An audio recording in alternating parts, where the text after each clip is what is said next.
英語聞き流し10分間名作リスニング、英語テキストと MP3 ダウンロード、その他の物語はホームページよりご利用いただけます。88thpp.com 88thpp.com。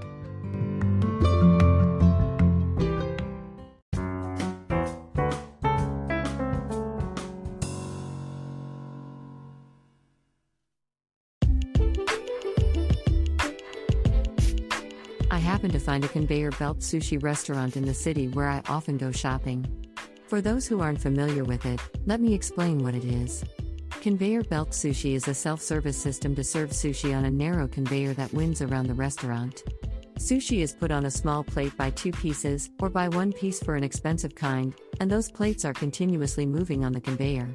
Tables are set along the conveyor and a customer grabs a desired plate when it passes by.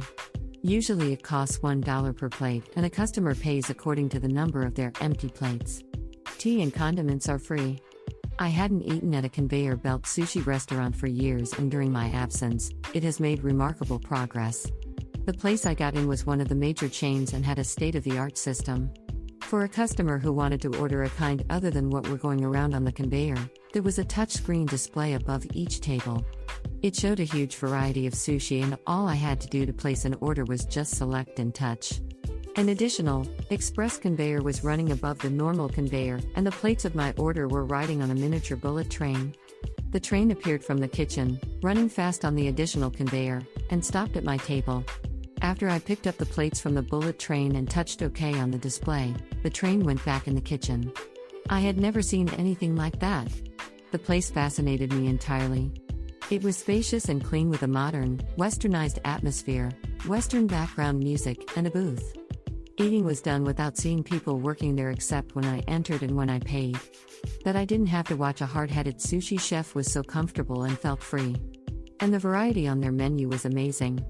In addition to popular kinds of sushi, they had the original sushi like roast pork, duck pastrami, hamburger steak, and so on.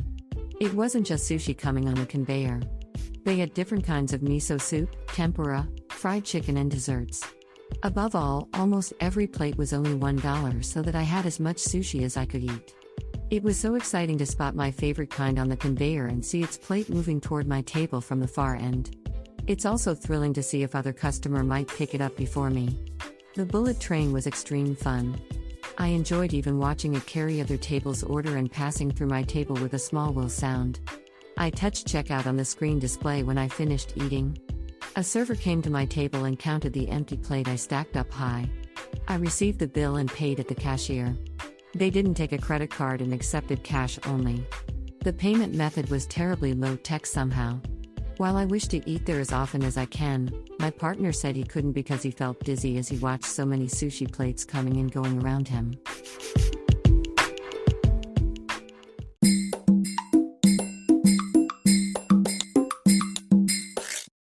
Audiobook, Japanese Dream by Hitomi Woods, on sale at online stores or apps.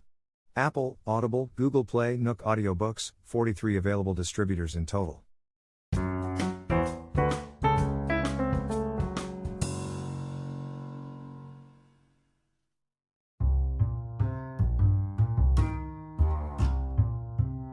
Moving to a new place reminds me about the time when I first left home. I had always longed to live in Tokyo since childhood, watching modern high-rises or cool apartments in TV dramas. I knew that would never happen to me because I was a firstborn in a family succeeded from generation to generation and was destined to finish my life in the country family house. But music provoked me to throw away everything, my family, friends, college life and, above all, secure life, and to move to Tokyo. As almost all Japanese record companies were in Tokyo and there were many musicians as well, I thought it would be easy to promote my music and find good band members. In actual fact, I only found bad musicians in an unsightly city with too many people, and the record companies picked trashy songs by ignoring mine. Except that I was so happy to have left the place where I was born, things in Tokyo weren't as good as I had expected.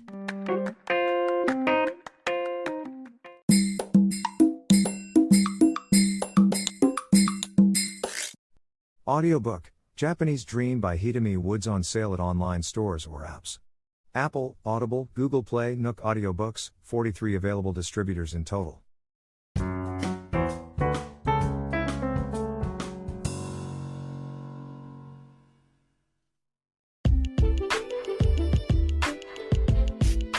The high school I attended held a mandatory summer camp when I was a freshman. The students chose activities such as swimming, hiking, cycling, and so on beforehand. To spend the time in the camp together, my group of close friends at school decided to choose the same activities. We considered carefully which ones were the easiest and mildest, and chose archery and cycling. A couple of months later, the cycling day in the camp arrived. We set off on each rental bicycle. Right after that, one of my friends, called Yone, fell. She quickly got back on her bike and we started again. Immediately, she fell again. We stopped to wait for her. She caught up with us by pushing her bike and said, "Sorry. Now let's go." But the same thing was repeated for the third time, her falling down, us waiting. We finally asked her what was going on and heard her astonishing confession. She said, "I can't ride a bike." We gaped. Being unable to ride a bike was nothing, but why did she choose cycling among all activities then? And telling us now? We pressed her for an explanation why she didn't just say so when we decided on cycling. She told us that she couldn't because we were joyfully talking about how easy cycling would be. In our group, she was the tenderest one, but also a pushover. She'd always had no opinion of her own and conformed to others. That was a given, but I never thought this much. We were talking about pushing our bikes and going all the way on foot with her when she said, "I'm ruining your plan for an easy activity. I can't make you walk all the way because of me. Please ride on. I think I can manage along the way." "I'm sorry." "Sorry." We mounted on the bike, not pedaling but walking while Yone kept falling and saying sorry for a million times. Her indecisive, weak-minded attitude has gradually gotten on my nerves.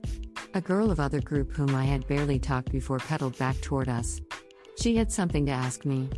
I answered and chatted, and we hit it off instantly. When I realized, I pedaled with her separating from my group. I stopped to wait at the foot of the downward slope and heard a scream. It was Yone flying down the slope on her bike and tumbling into a rice paddy.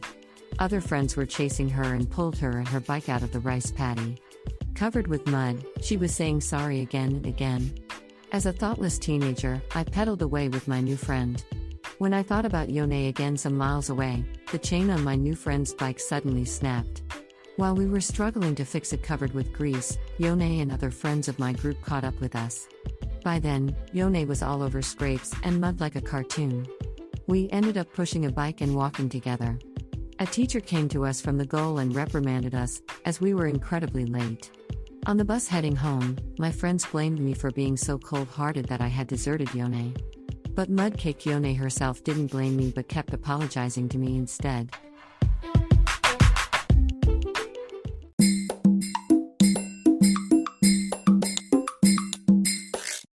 Audiobook, Japanese Dream by Hitomi Woods on sale at online stores or apps.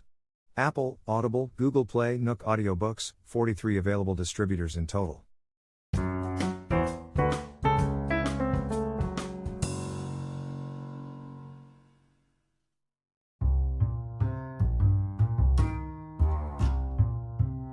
I found out that there was a downtown area in the region of my new place and went to look around.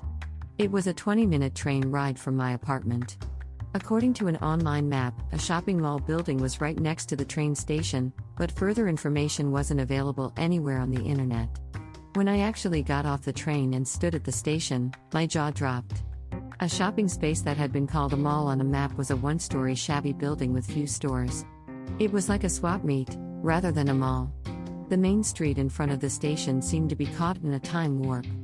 I felt back in time walking through the old, forlorn shops. Murmuring downtown? Can't be. I decided to try another shopping mall about a mile off. After I walked for 25 minutes through rice paddies and vacant lots, a huge suburban shopping center appeared. It was what we called a mall. I felt greatly relieved that I found a place to shop for my life in a new town. The shopping center had the free shuttle from the station. My long walk was totally lost labor.